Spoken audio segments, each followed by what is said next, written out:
தொகுதி வேட்பாளர் முன்னாள் IAS அதிகாரி அண்ணன் கொப்புல ராஜு அவர்களே, నెల్లూరు పార్లమెంట్ అభ్యర్థి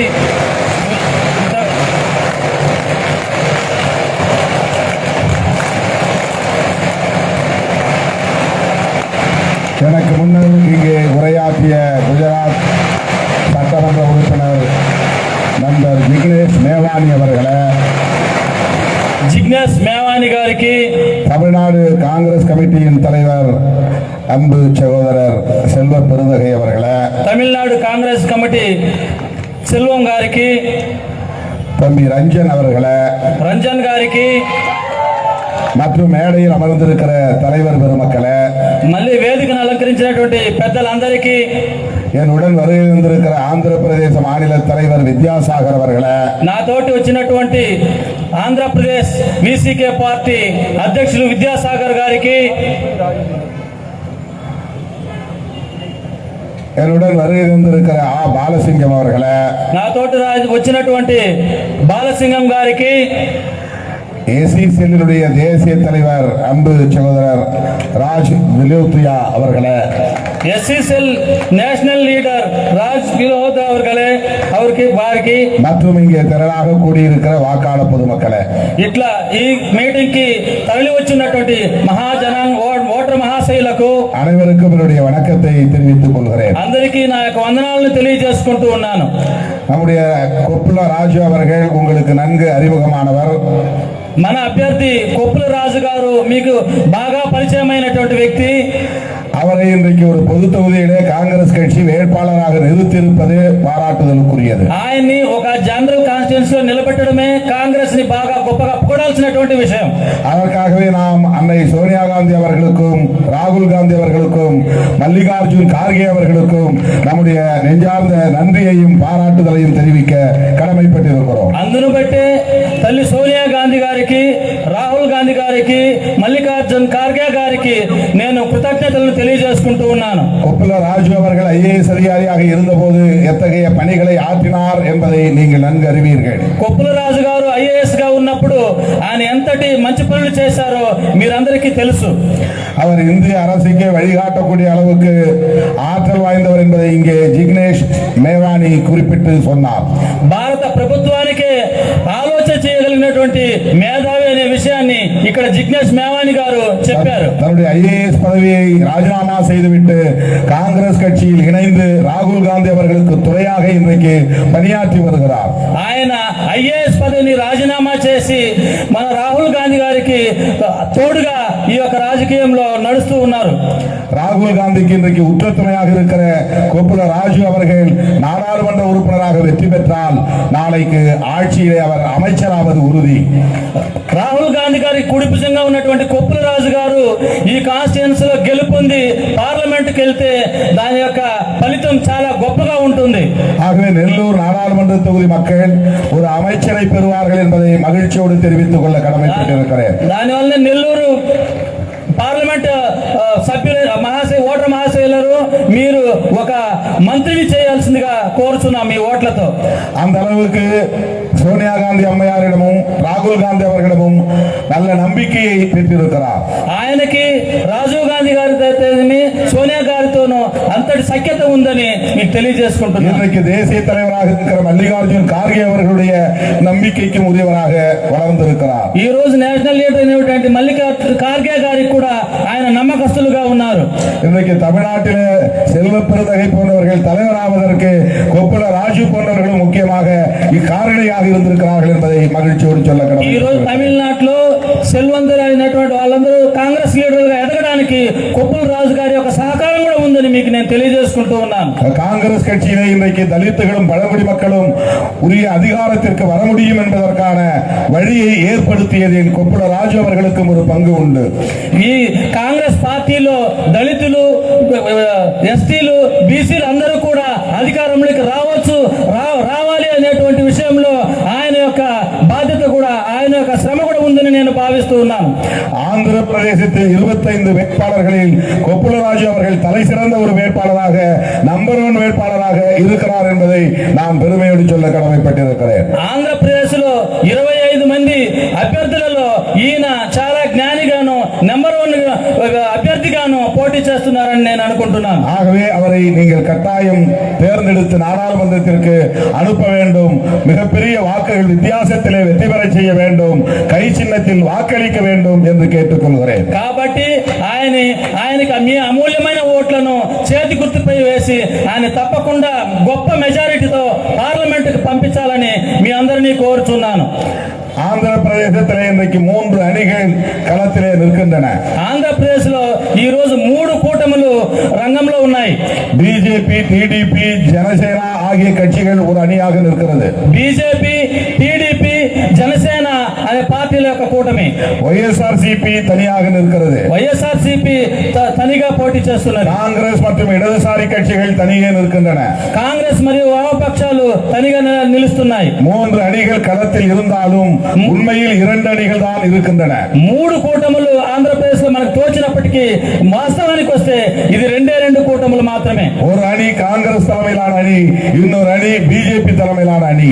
ఒక కూటమి కాంగ్రెస్ నాయకత్వంలో ఉన్నటువంటి కూటమి, ఇంకో కూటమి బీజేపీ పార్టీ నాయకత్వంలో ఉన్నటువంటి కూటమి. వైఎస్ఆర్సీపీ தனியே நின்றாலும் அவர்களும் பிஜேபிக்கு ஆதரவாளர்கள் என்பதை மறந்துவிடக் கூடாது. వైఎస్ఆర్సీపీ ఒంటరిగా పోటీ చేస్తున్నప్పటికీ వాళ్ళు కూడా బీజేపీని ఆదరించే వాళ్ళే అని మనం మర్చిపోకూడదు. கடந்த காலங்களில் ஒரு முறை கூட பிஜேபியை அவர்கள் எதிர்த்து பேசியதில்லை. గత వారంలో ఒక్కసారి అయినా కానీ వాళ్ళు బీజేపీని ఎదిరించి మాట్లాడి ఉండలేదు. நாடாளுமன்றத்தில் மக்களுக்கு எதிரான சட்டங்களை நிறைவேற்றிய போது கூட వైఎస్ఆర్సీపీ ఎదుర్తதில்லை, டிடிபி ఎదుర్తதில்லை.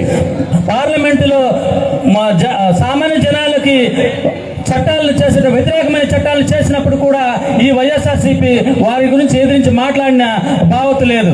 వైఎస్ఆర్సీపీకి ఓటు పోటాலும் అది బీజేపీకి ఓటు పోட்டதாகத்தான் பொருள். இதை மறந்துவிடக் கூடாது. అలాంటప్పుడు మనం వైఎస్ఆర్సీపీకి ఓటు వేస్తే కూడా ఆ ఓటు బీజేపీకి మాత్రమే లాభాన్ని చేకూరుస్తూ ఉంది. వైఎస్ఆర్సీపీలో எவ்வளவு பேர் வெற்றி பெற்றாலும் அவ்வளவு பேரும் பாரதிய ஜனதாவை ஆதரிப்பார்கள். அதை மறந்துவிடக் கூடாது. వైఎస్ఆర్సీపీలో ఎంతమంది గెలిచినా కానీ వాళ్ళందరూ కూడా బీజేపీనే మద్దతు ఇస్తారు.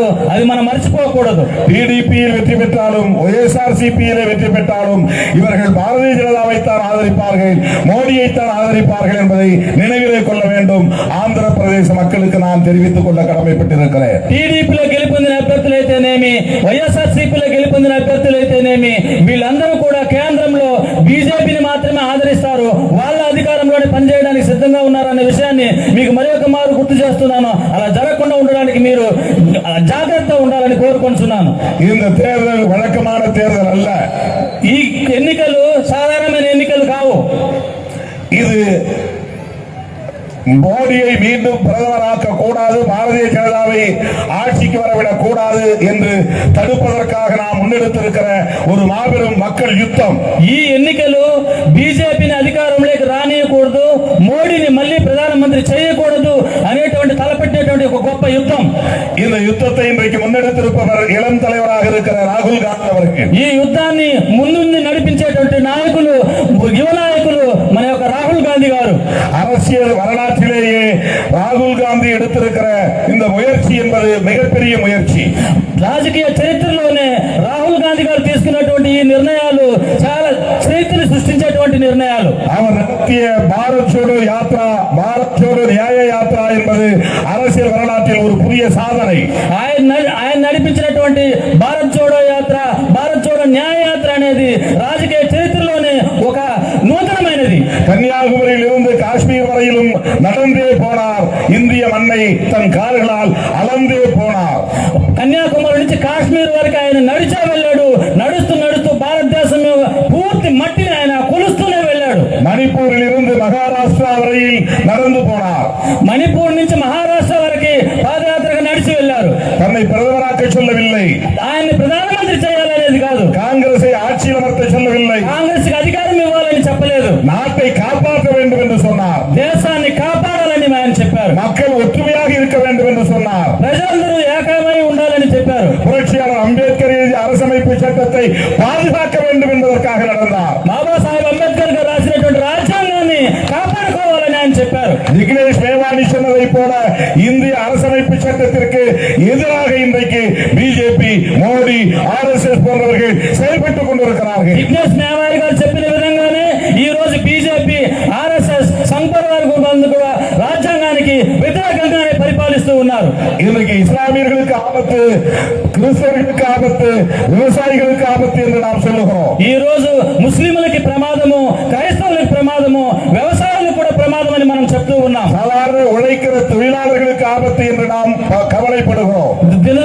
దినసరి శ్రమిస్తున్నటువంటి శ్రామికులకు కూడా ప్రమాదం అని మనం చెప్పుకుంటూ ఉన్నాం. ஆனால் எல்லாவற்றையும் விட புரட்சியாளர் அம்பேத்கர் அவர்கள் எழுதிய அரசமைப்பு சட்டத்திற்கு பேராபத்து சூழ்ந்துள்ளது. அதை நினைவிலே கொள்ள வேண்டும். వీటన్నిటికన్నా కూడా బాబాసాహెబ్ గారు రాసినటువంటి రాజ్యాంగానికి ప్రమాదం పొంచి ఉన్నది. దాన్ని గమనించాలి. மீண்டும் பிஜேபி ஆட்சிக்கு வந்தால், நரேந்திர மோடி ஆட்சிக்கு வந்தால் இந்திய அரசமைப்பு சட்டத்தை தூக்கி எறிந்து விடுவார்கள். இந்த ஆபத்தை புரிந்து கொள்ள வேண்டும். మళ్ళీ బీజేపీ అధికారంలోకి వస్తే, మళ్ళీ మోడీ గారు ప్రధానమంత్రి అయితే ఈ రాజ్యాంగాన్ని పోరాడతారనేది మీరు గుర్తుంచుకోవాలి. அவர் ராகுல் காந்தி நடத்துகிற இந்த யுத்தம் என்பது நாட்டு மக்களை காப்பாற்றுவதற்கும் புரட்சியாளர் அம்பேத்கர் எழுதிய அரசமைப்பு சட்டத்தை பாதுகாப்பதற்கும் தான் என்பதை நினைவிலே கொள்ள வேண்டும். రాహుల్ గాంధీ గారు జరిపిస్తున్న ఈ యుద్ధం అనేది ఈ దేశాన్ని కాపాడడం కోసం, బాబాసాహెబ్ గారు రాసినటువంటి రాజ్యాంగాన్ని పరిరక్షించడం కోసం అనే దాన్ని మనం మర్చిపోకూడదు. எனவே ஆந்திரப்பிரதேச மக்களுக்கு நான் வேண்டுகோள் விடுக்கிறேன். అందువలనే ఆంధ్రప్రదేశ్ ప్రజానికానికి నేను విన్నవించుకుంటున్నాను. நெல்லூரிலே கொப்புலராஜு அவர்களுக்கு கை சின்னத்திலே வாக்களிக்க வேண்டும் என்பதோடு, నెల్లూరులో కొప్పులరాజు గారికి చేతి గుర్తు మీద మీ ఓట్లను ముద్రించాలన్నతో, ஆந்திர பிரதேசத்திலே பிஜேபி ஒய்எஸ்ஆர் கட்சிகளை நீங்கள் வீழ்த்த வேண்டும். இது நீங்கள் எடுக்க வேண்டிய மிக முக்கியமான ஒரு சவால். ఆంధ్రప్రదేశ్ లో బీజేపీ కూటమిలో ఉన్న ప్రతి పార్టీలను కూడా మీరు ఘోరంగా ఓడించాలని, ఆ సవాల్ మీరు తీసుకోవాలని నేను చెప్తున్నాను. மீண்டும் ஆந்திர பிரதேசத்தில் காங்கிரஸ் கட்சி வலிமை பெற வேண்டியது அவசியமாக இருக்கிறது. మళ్ళీ కాంగ్రెస్ పార్టీ ఆంధ్రప్రదేశ్ లో బలం పుంజుకోవాలని నేను కోరుకుంటున్నాం. அதற்கு சான்றாக கொப்புலராஜு அவர்களுக்கு கை சின்னத்திலே வாக்களியுங்கள், வாக்களியுங்கள் என்று நான் கேட்டுக்கொள்கிறேன். అందుకోసమే కొప్పులరాజు గారికి చేతి గుర్తు మీద మీ అమూల్యమైన ఓట్లను ముద్రించండి, ముద్రించండి అని మిమ్మల్ని వేడుకుంటున్నాను. அதற்காகவே நான் தமிழ்நாட்டிலிருந்து நெல்லூருக்கு ஓடோடி வந்திருக்கிறேன். உங்களை நேரிலே சந்தித்து வேண்டுகோள் விடுக்கிறேன். దానికోసమే నేను తమిళనాడు నుంచి పరుగున ఈ నెల్లూరుకి రానే ఉన్నాను. మిమ్మల్ని విన్నవించుకుంటున్నాను, వేడుకుంటూ ఉన్నాను. இன்றைக்கு இந்தியாவின் ஒரே நம்பிக்கை ராகுல் காந்தி தான். ఈ భారతదేశం మొత్తానికి ఒకే ఒక నమ్మకం రాహుల్ గాంధీ మాత్రమే. அரசமைப்பு சட்டத்தை பாதுகாக்கிற ஆற்றல் கொண்ட ஒரே தலைவர் ராகுல் காந்தியாக இருக்கிறார். మన రాజ్యాంగాన్ని పరిరక్షించగల సమర్థవంతమైన నాయకుడు ఒకే ఒకరు రాహుల్ గాంధీ మాత్రమే. ஒரே ஒரு கருத்தை சொல்லி முடிக்க விரும்புகிறேன். ఒకే ఒక నిదానాన్ని చెప్పి మీకు ముగిస్తాను.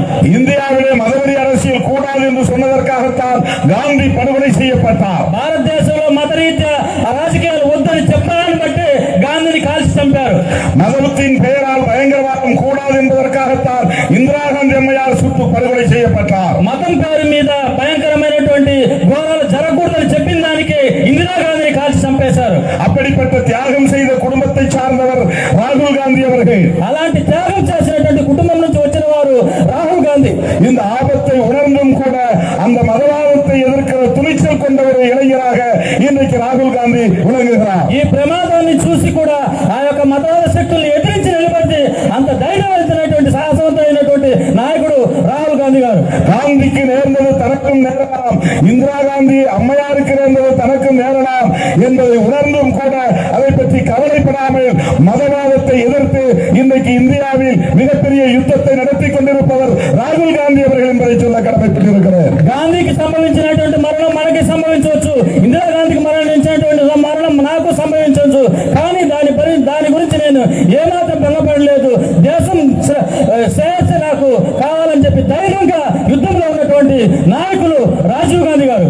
புரட்சியாளர் அம்பேத்கர் அவர்களோடு காந்தியடிகளும் இந்திரா காந்தியும் ஜவஹர்லால் நேரு அவர்களும் இன்றைக்கு ராகுல் காந்தி அவர்களும் ஒரு புள்ளியில் உடன்படுகிறார்கள். బాబాసాహెబ్ అంబేద్కర్ యొక్క సిద్ధాంతాలతో మా నెహ్రూ గాని, ఇందిరాగాంధీ గాని, అతను రాహుల్ గాంధీ గారు గాని ఆ యొక్క సిద్ధాంతంతో మమేకమవుతున్నారు ఒకే ఒక పాయింట్ తో. அதுதான் செக்யூலரிசம் என்கிற மதசார்பின்மை. అదేదా సెక్యులరిజం అనేటువంటి లౌకిక రాజ్యం, மதசார்பின்மை, లౌకిక రాజ్యం. காந்தியடிகள் மிகப்பெரிய ராம பக்தர். గాంధీ మహా గొప్ప రామ భక్తుడు. ஆனால் அவர் இந்த நாடு, இந்த அரசு மதம் சார்ந்த அரசாக இருக்கக்கூடாது என்பதிலே உறுதியாக இருந்தார். అయినా కానీ ఈ దేశం, ఈ యొక్క ప్రజలు మత సంబంధమైనటువంటి విషయాల్లో ఐక్యంగా ఉండాలని కోరుకున్నారు. பண்டிட் ஜவஹர்லால் நேரு அவர்களுக்கும் இருந்தது. అదే దీర్ఘదర్శమైనటువంటి ఆలోచన నెహ్రూ గారికి ఉండింది. அந்த வரிசையில் தான் இந்திரா காந்தி அம்மையாரும் உறுதியாக இருந்தார். ఆ కోణంలోనే ఇందిరాంది అమ్మగారు కూడా బాగా దృఢంగా ఉన్నారు. அதனால்தான் அரசமைப்பு சட்டத்தினுடைய பிரியாம்பலை அவர் திருத்தம் செய்து அதில் செக்யூலரிசத்தை సోషలిజத்தை ఇணைతారు. అందువల్లనే భారత రాజ్యాంగం పీఠిక అయినటువంటి పీఠికని ఆయన సవరణ చేసి అందులో సెక్యులరిజాన్ని లౌకిక రాజ్యాన్ని పొందుపరిచారు. அந்த அரசியல் வாரிசுதான் இன்றைக்கு ராகுல் காந்தி அவர்கள். ఆ రాజకీయ వారసులే ఈ రోజు రాహుల్ గాంధీ గారు. அந்த கருத்திலே ராஜீவ் காந்தி அவர்களும் உறுதியாக இருந்தார். இந்திரா காந்திக்கு பிறகு ఆ సిద్ధాంతంలో రాజీవ్ గాంధీ గారు కూడా దృఢంగా ఉన్నారు. ராஜீவ் காந்தியுடைய மகன் ராகுல் காந்தி அதிலே உறுதியாக இருக்கிறார், அழுத்தமாக இருக்கிறார். రాజీవ్ గాంధీ యొక్క కుమారుడు రాహుల్ గాంధీ కూడా ఆ సిద్ధాంతం మీద దృఢంగా ఉన్నారు. ஆகவே ராகுல் காந்தியின் கரத்தை வலுப்படுத்தவே అందువల్లనే రాహుల్ గాంధీ యొక్క ఆయనకి మద్దతునిచ్చి బలం చేకూరుద్దాం. இந்தியா கூட்டணி ஆட்சி மலர கை சின்னத்திற்கு வாக்களிப்போம் என்று நான் கேட்டுக்கொள்கிறேன். ఇండియా కూటమి బలం పొంది అధికారాన్ని కైవసం చేసుకోవడానికి నేను కోరుకుంటూ ఉన్నా. இந்தியா கூட்டணி ஆட்சி வந்தால் குப்புல ராஜு அவர்கள் கேபினெட் அமைச்சர் ஆவார் என்பதையும் உறுதியாக சொல்ல கடமைப்பட்டிருக்கிறேன். ఇండియా కూటమి గెలుపొందితే కొప్పుల రాజు గారు కేబినెట్ మినిస్టర్ అవుతారని మీకు ముందు చెప్పుకుంటున్నాను. அவருக்கு கை சின்னத்திலே வாக்களியுங்கள் என்று கேட்டு முடிக்கிறேன். நன்றி, வணக்கம். ఆయనకి చేతి గుర్తు మీద ముద్రించండి, చేతి గుర్తు మీద మీ అమూల్యమైన ఓట్లను ముద్రించండి అని చెప్పుకుంటూ ముగిస్తున్నాను. వందనాలు. Thank you sir. మనకు మిత్రులారా, మనకు పర్మిషన్ 8 గంటల వరకే ఉంది కాబట్టి ముగించాల్సి వస్తుంది. చిట్ట చివరిగా